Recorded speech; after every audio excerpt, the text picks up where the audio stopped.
चलिए देखिए तो राष्ट्रीय घटनाक्रम हम लोग का हो गया है ना। प्रतियोगिता दर्पण दिसंबर का हम लोग कर रहे हैं, जिसमें राष्ट्रीय घटनाक्रम हम लोग का हो चुका है। अब अंतर्राष्ट्रीय घटनाक्रम में देखते हैं। एशियान का शिखर सम्मेलन हुआ है ना। एशियान का 38वां और 39वां शिखर सम्मेलन हुआ। और एशियान का कितने सदस्य हैं इसके सदस्यों की संख्या कितनी है? 10 गो है। कौन कौन? एशियान के सभी सदस्यों की संख्या हम बताए थे है ना, विथ मैप। पूरा नाम association of south east Asian nation, association of south east Asian nation. इसका 38वां और 39वां दोनों शिखर सम्मेलन हुआ, वर्चुअल हुआ, जिसकी मेजबानी कौन सा देश किया? ब्रुनेई। कौन सा किया? ब्रुनेई। कौन सा देश किया है? ब्रुनेई किया है। ब्रुनेई के सुल्तान कौन है? यहाँ पे लोकतंत्र नहीं है, है ना। यहाँ के सुल्तान होते हैं। यहाँ के सुल्तान कौन है? Hassanal Bolkiah. Hassanal Bolkiah. Hassanal Bolkiah. जो सुल्तान रहेंगे वहाँ क्या रहेंगे? हम हंसते रहेंगे, खुश रहेंगे, है ना। कोई मेरा टक्कर में नहीं है, तो हंस हंस के बोलेंगे। कौन? Hassanal Bolkiah. हसनल बोल्किया यहाँ के सुल्तान हैं। इसके कितने सदस्य देश हैं? 10 हैं। और 10 वार्ता सदस्य देश है। वार्ता सदस्य देश इसमें सिलेक्शन किया गया है कि वार्ता सदस्य देश, जैसे भारत भी एक वार्ता सदस्य देश है, इसको भी यहाँ जब मीटिंग होता है तो बुलाया जाता है, वार्ता में भाग लेते हैं। उसी तरह वार्ता सदस्य देशों की संख्या एक और बढ़ सकती है। पूर्वी तिमोर को इसमें शामिल करने की बात चल रही है, समझ गए। जब मैं बता रहे थे तो उसमें बताया था कि एशियान में पूर्वी तिमोर को शामिल नहीं होने दिया जाता है ना। तो पूर्वी तिमोर को इसमें जब शामिल कर लिया जाएगा तो इसके सदस्य, वार्ता सदस्यों की संख्या कितनी हो जाएगी? 11 हो जाएगा। एशियान का जो शिखर सम्मेलन 38वां 39वां हुआ 26 अक्टूबर 2021 को। 2022 में जो होगा वो होगा कंबोडिया में। 2022 में कहाँ होगा? कंबोडिया में होगा। 2022 में इसका शिखर सम्मेलन कंबोडिया में होगा। अब देखिएगा एक और, चीन नया भूमि कानून लाया है। इसके तहत चीन नया भूमि कानून के तहत उसको जितने देशों के साथ, 14 देशों के साथ उसका बॉर्डर लगता है ना। कितने देश? 14 देशों के साथ उसका बॉर्डर लगता है, जिसमें वो अपने बॉर्डर पर जितना जल्द से जल्द चाह रहा है कि हम सुलह कर ले। जो मामला जहां पे फंसा हुआ है बॉर्डर इशू पे, तो वो हम जल्दी से जल्दी उसको सुलह कर ले। तो उसके लिए वो लगभग 12 देशों के साथ उसका सुलह हो चुका है। 2 देश अभी बच रहे हैं। भूटान के साथ भी उसका वार्ता चालू है। भूटान के साथ वार्ता चालू है। भूटान में डोकलाम विवाद आप सुने होंगे, है ना। डोकलाम एरिया के लिए वो भूटान को बहुत बड़ी मात्रा में भूमि देने को तैयार है, क्योंकि वो चाहता है भारत को घेरना। चीन क्या चाहता है? भारत को घेरना। तो भारत से सटे हुए जो बाउंड्री वाला एरिया है उसके बदले में भूटान से लेकर उसके बदले में वो एक बहुत बड़ा एरिया देना चाह रहा है।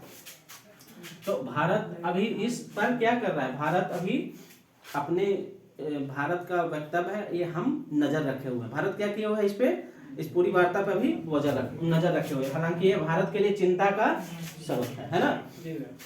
आगे डेनमार्क के प्रधानमंत्री कौन है? Mette Frederiksen. डेनमार्क के प्रधानमंत्री का भी भारत में यात्रा हुआ था। 9 से 11 अक्टूबर भारत यात्रा हुआ था।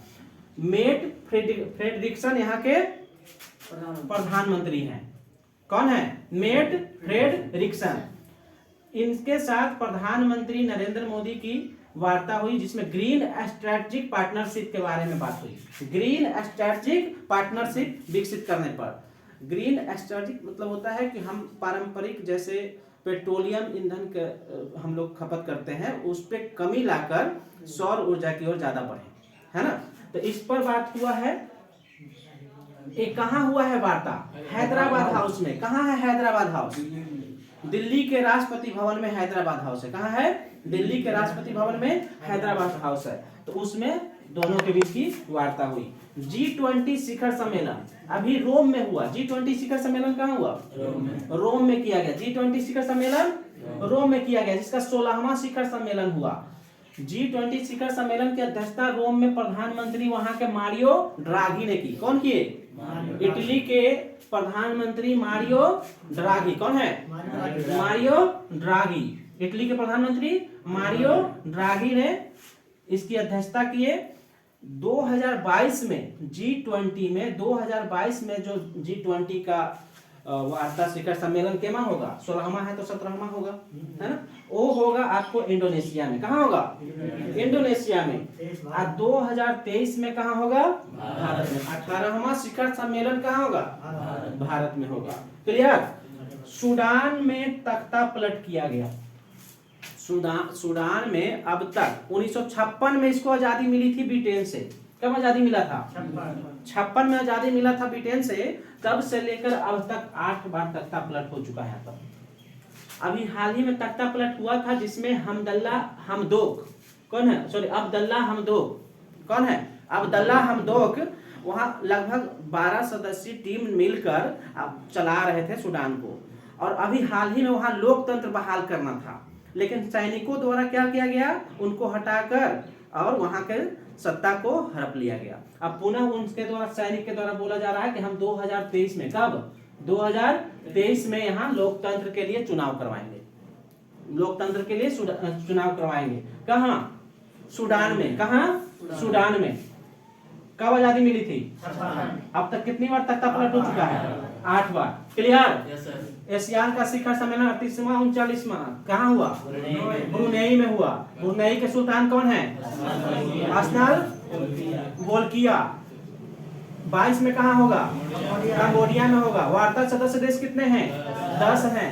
ये है आपका RCEP, regional comprehensive economic partnership.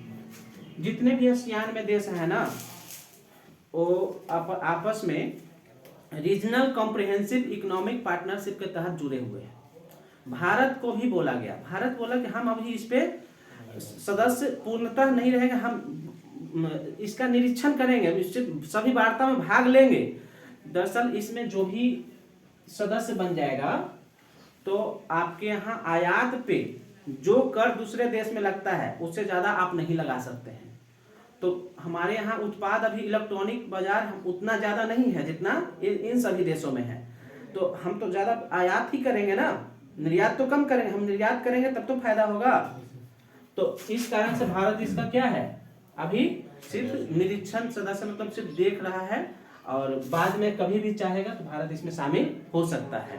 क्या है? Regional comprehensive economic partnership. चीन में भूमि कानून पारित हुआ। डेनमार्क के प्रधानमंत्री Mette Frederiksen. Green strategic partnership पे बात हुआ हैदराबाद हाउस में। इनकी यात्रा कहाँ हुई थी? भारत के लिए। क्लियर? इटली में G20 का शिखर सम्मेलन हुआ। 2022 में कहाँ होगा? इंडोनेशिया में। 2023 में भारत में होगा। सूडान में तख्ता पलट। क्लियर? कीजिए।